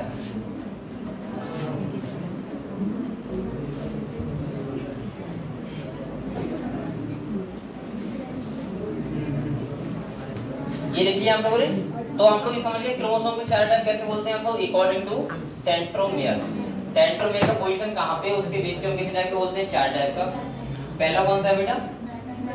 मेटा, दूसरा सब मेटा, तीसरा एक्रो, चौथा टीलो।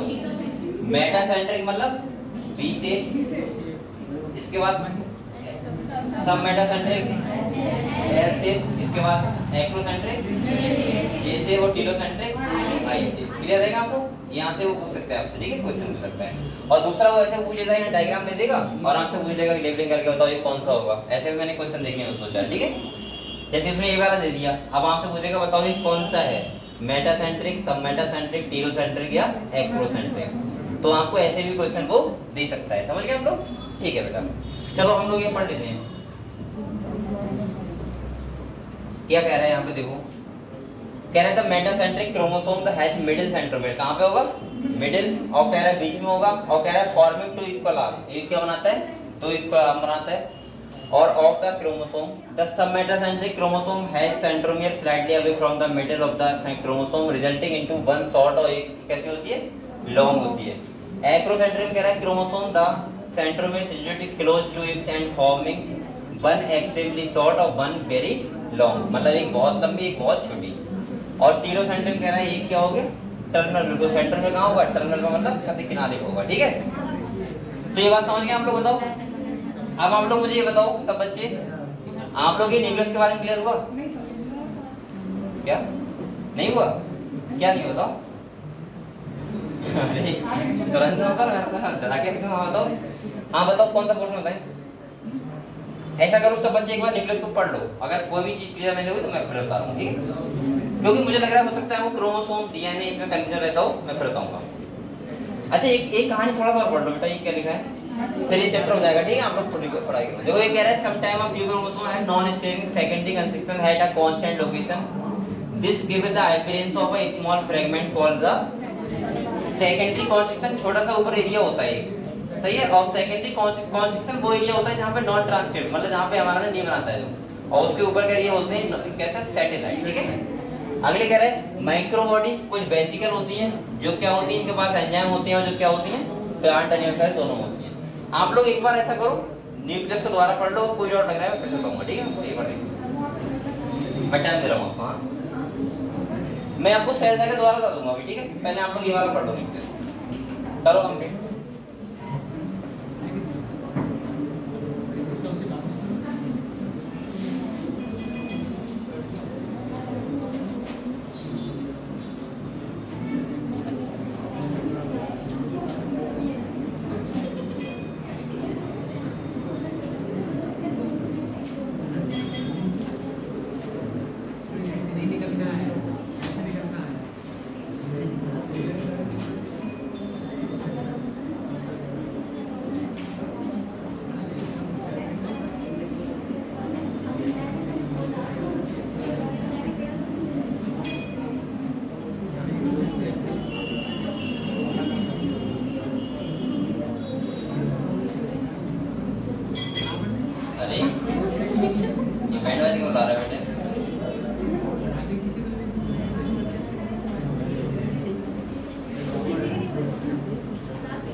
अभी आप लोग जेनेटिक्स सीखने की कोशिश करो, आप लोग खाली न्यूक्लियस के बारे में पढ़ो।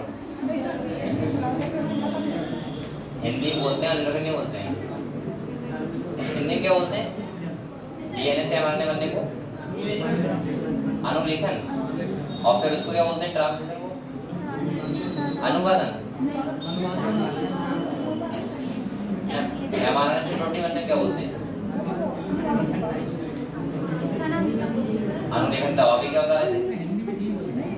तीन वर्ड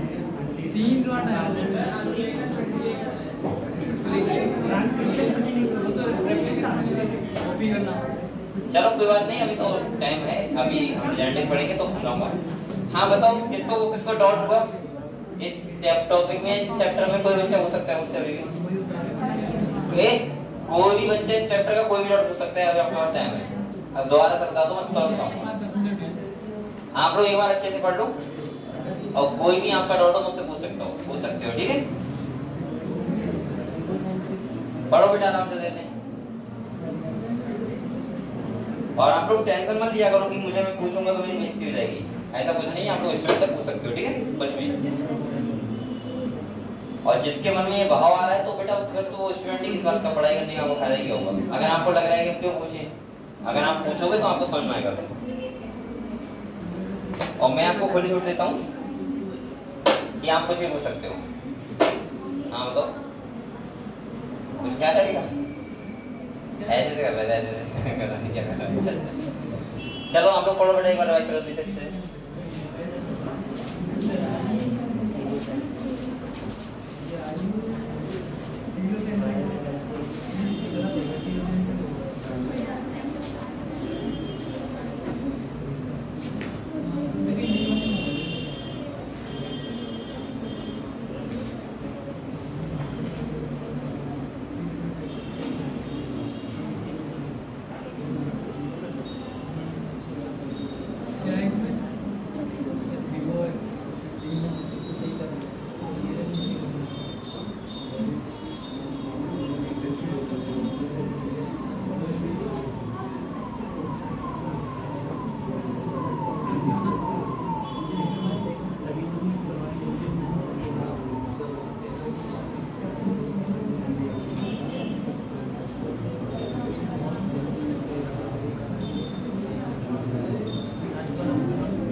आप लोग बेटा क्वेश्चन लगा रहे हो बच्चे, क्वेश्चन लगाते रहना सब सही। सारे चैप्टर इतने ही हो चुके हैं, बार बार क्वेश्चन लगाओ, किताब खरीद लो आप लोगों ना हो तो, और क्वेश्चन जरूर लगाओ, ठीक है।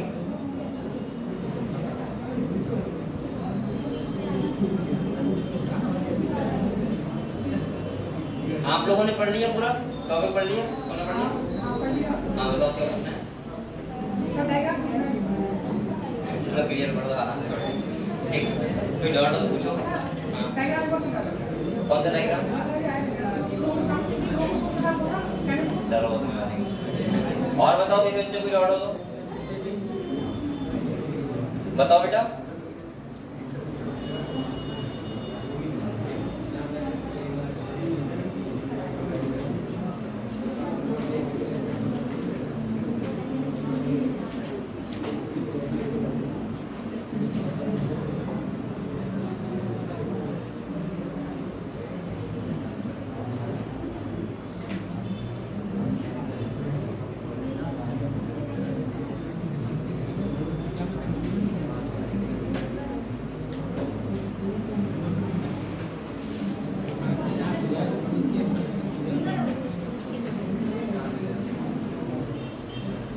और किसी बच्चे का कोई और पीछे कोई डाउट हो किसी ऑर्गेनाइजेशन में बताओ।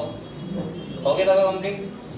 चलो मैं थोड़ा सा ये कह रहे हैं क्रोमोसोम का थोड़ा सा बता दो सर, और डायग्राम के बारे में। दूसरा मैं आपको एक बार थोड़ा सा सेल साइकिल बता रहा हूँ, ठीक है। वैसे सेल साइकिल में बाद में बताऊंगा, लेकिन फिर से बता दे रहा हूँ एक बार। चलो देख लो यहाँ पे।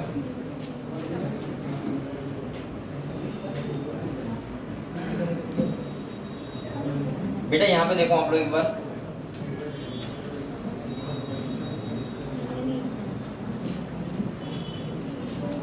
यहाँ पे हम लोग अभी पहले थोड़ा सेल साइकिल के बारे में आपको बताते हैं।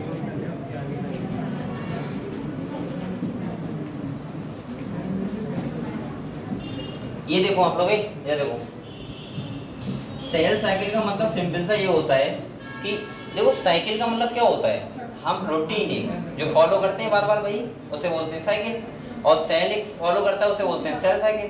जो सेल करेगा उसे सेल साइकिल बोल देंगे। अब आप लोग ये समझो, जैसे आप लोग हो, क्या आप लोग एक पेड़ में रहते हो क्या? कि आप लोग सोचो कि हम लोग अगर चाइल्डहुड में रहें हमेशा, नहीं रहोगे ना, आपको जाना ही पड़ेगा अगले पेड़ में, इसके बाद अगले पेड़ में, तो वो चलता रहता है। हमारा ऐसे एक सेल का भी चलता है। सेल, कोई भी सेल होती है, अगर उसे डिवाइड करना है तो एक साइकिल फॉलो करना पड़ेगा, और हमारी हर एक सेल क्या करती है? वो साइकिल फॉलो करती है। अब सुनो आप लोग, जैसे अगर मैं यहाँ पे बात करूँ, यहाँ से कोई सेल स्टार्ट कर रही है, पूरा मैं एक गोल गोल बना रहा हूँ। देखो सेल का दो फेज होते हैं बेसिकली, एक होता है आई फेज और दूसरा होता है एम फेज। यानी कि सेल के दो फेज होते हैं, आई फेज और एम फेज। यानी कि एक होगा आई फेज, जिसको हम दूसरे नाम से बोलते हैं इंटरफेज। क्या बोलते हैं बेटा? इंटरफेज, ठीक है। और एक कौन सा फेज होता है?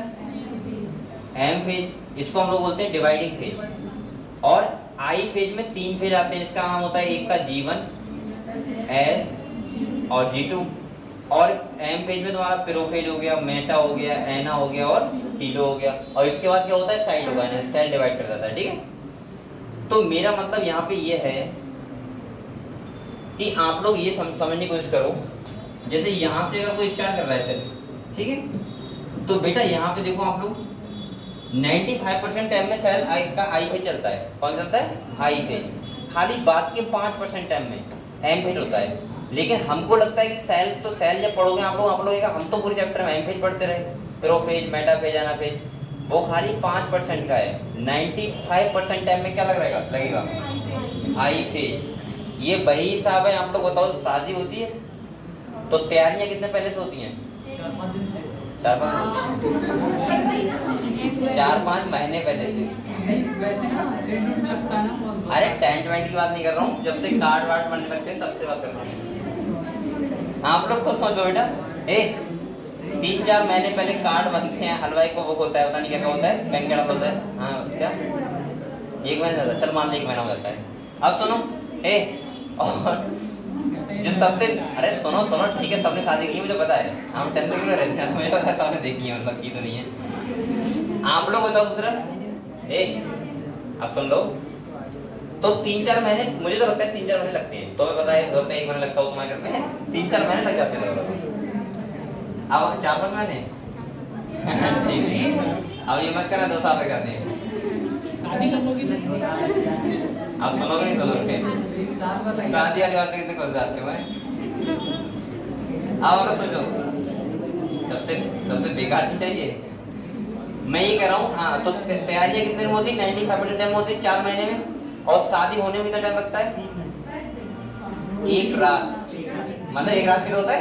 अरे शादी बात कर रहा हूँ, मतलब ये है कि जो तुम्हारा मंडप जो पूरा व्यवस्था होता है वो 1 दिन का होता है। ऐसा ही यहाँ हिसाब है। जो तैयारियां करने में लगता है वो 95% टाइम लगता है, और सेल डिवाइड होने में कितना लगता है? 7 घरे लेने में बस हो जाता है ना, वो भी मैं करना तब हो जाएगा, ठीक है। देखा तो है। बेटा आप लोग शादी करोगे ये पढ़ोगे? ये बताओ, अब पढ़ने, अब पढ़ लो। सर की शादी होगी तब चलेगी। ठीक है बेटा, तब चलना, अब ये नहीं हो रही है, तो आपको इधर देखो। मैं ये कह रहा हूँ, अरे सुन लो बेटा, मैं ये कह रहा हूँ कि यहाँ पे 95% टाइम किसमें लग रहा है और 5% एम फेज में। ये वही हिसाब है, ठीक है, समझ गए हम लोग? तो यहाँ पे देखो आई फेज जो होता है वो इतने टाइम में होता है।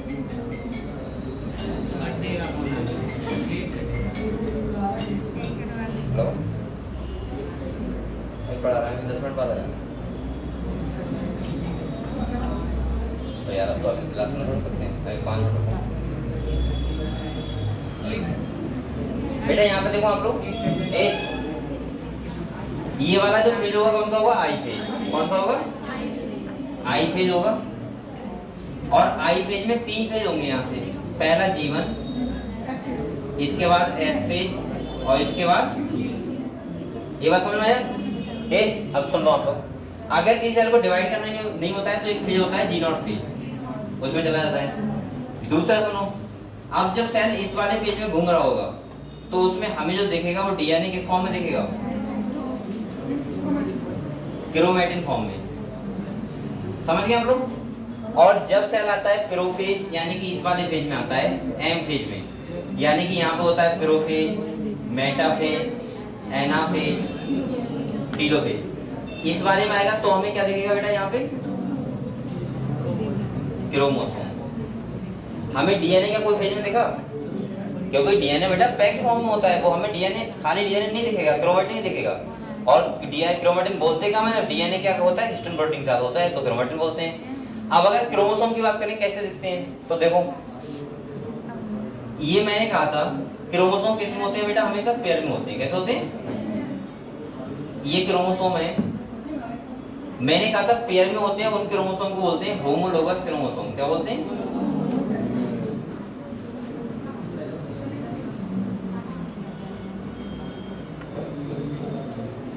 और आप लोगों को मैंने ये बताया था कि ये वाले जो होते हैं इनको बोलते हैं सिस्टर क्रोमेटिड। क्या बोलते हैं? Sister chromatid. और बेटा इन वालों को क्या बोलते हैं, एक होमोलोगस क्रोमोसोम के डिफरेंट क्रोमेट को बोलते हैं नॉन सिस्टर। क्या बोलते हैं? Non sister chromatid.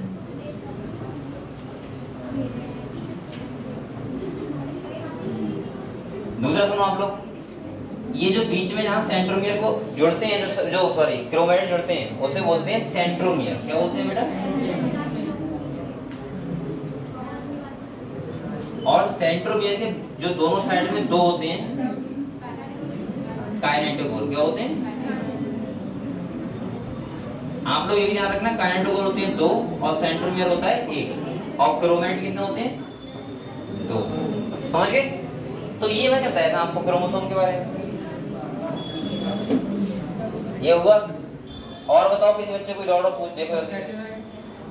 सैटेलाइट का मतलब होता है, देखो ये वाला होता है प्राइमरी ट्रांसक्रिप्शन, मतलब सॉरी प्राइमरी कॉन्स्ट्रिक्शन, और यहाँ यहीं से देखो यहाँ से कुछ और एरिया होता है तो इसको बोलते हैं हम लोग सेकेंडरी कॉन्स्ट्रिक्शन। और बेटा इस वाले को बोलते हैं सैटेलाइट।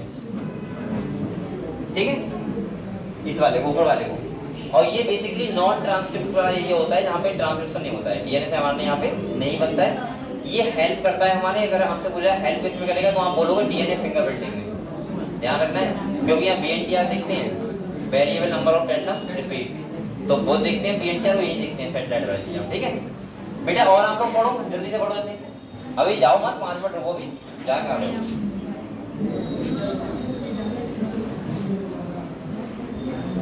तो आप लोग पहले मुझे ये बताओ बेटा, बोलो मत, क्यों बोल रहे हो आप लोग? आप लोग बैक करो फिर, मैं बता रहा क्या अभी?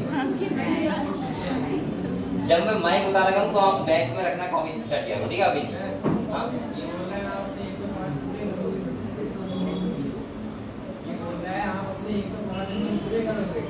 एक सौ 5 बस।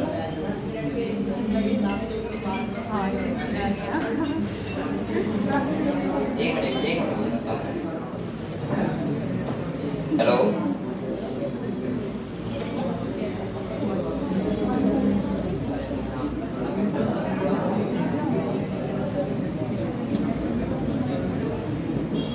हाँ बेटा क्या बोल रहे हैं आप बताओ मुझे। अच्छा एक ये कह रहा है कि 5 मिनट के मतलब पूरे करोगे। आप एक कहते उससे मतलब नहीं होता कि 5 मिनट पहले छोड़ दो 10 मिनट, इससे मतलब नहीं है। तुम लोग ये समझ रहे हो क्या? वो लेक्चर के हिसाब से आता है, मिनट के हिसाब से नहीं आता। वो तो इन कदमों ने बैठे बैठे छोड़ लिया था। सही है, तो वो ऐसा नहीं कर मैं 1 घंटा पढ़ाऊंगा तब कुछ नहीं आगे सुना आता। ठीक है, तो मैं आप लोग पढ़ाने की वजह से रुकता हूँ। ये बात सोच रहे थे आप लोग क्या कि मैं अपना मिनट पूरा करता हूँ? ऐसा नहीं है,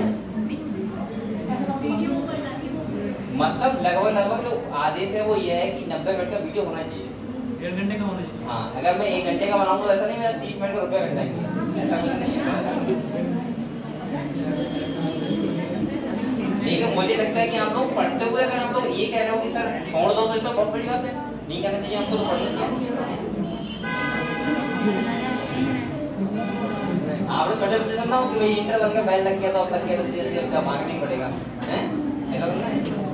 थोड़े बड़े, अब आप लोग ये नहीं मानते आप बड़े हो गए हो, थोड़ा समझदारी वाली बातें क्या करो। अब आप लोग देखते हो पीछे 5 बज गए, बैग रखना स्टार्ट किताब, जैसे आप घर जाएंगे अरे तो अगर लेट हो गए 1 मिनट तो क्या दिक्कत जाएगी। समझदार हो सब बच्चे, बड़े बताने की जरूरत नहीं है।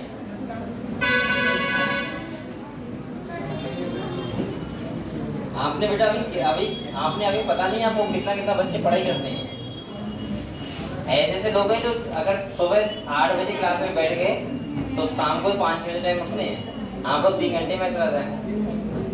और मैं आपको बताऊं, ये तो पढ़ने का हो गया, ये पढ़ने का हो गया। मैं आपको पढ़ाने का बताऊं, मैं सुबह 8 बजे तैयार हो जाता हूँ, मतलब 9 बजे कोचिंग आ जाता हूँ। 9 बजे से रात के 9:30 बजे तक कौन पे नहीं पढ़ाता हूँ। 1 भी घंटे का गैप नहीं मेरे पास, मतलब 1 घंटे का तो है, खाना खाने का बीच में बस। 8,000 पड़ जाते हो।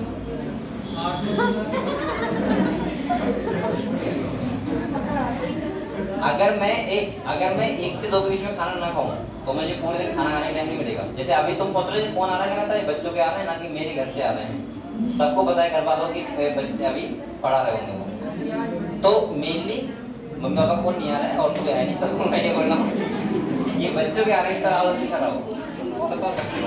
और आप लोग घर पे रहना होता है तो बताओ कितना ज्यादा डिस्टर्ब होता है, आपको डिस्टर्ब है कि जाना।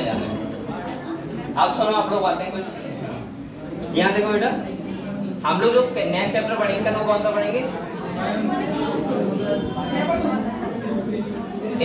सुन लो पहले, सुन लो।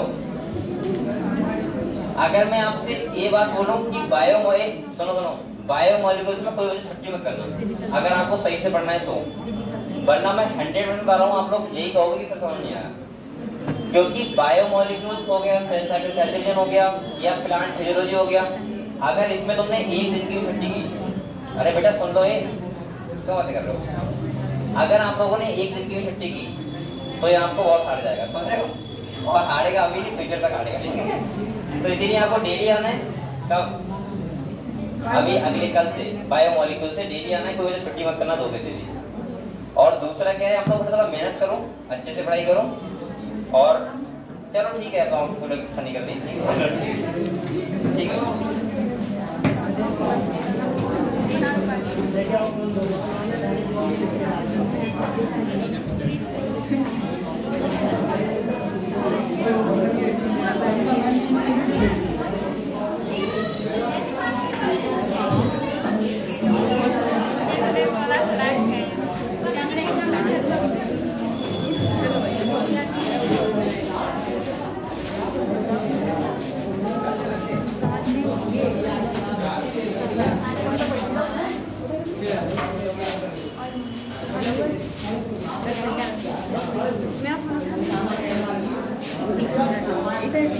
मेरा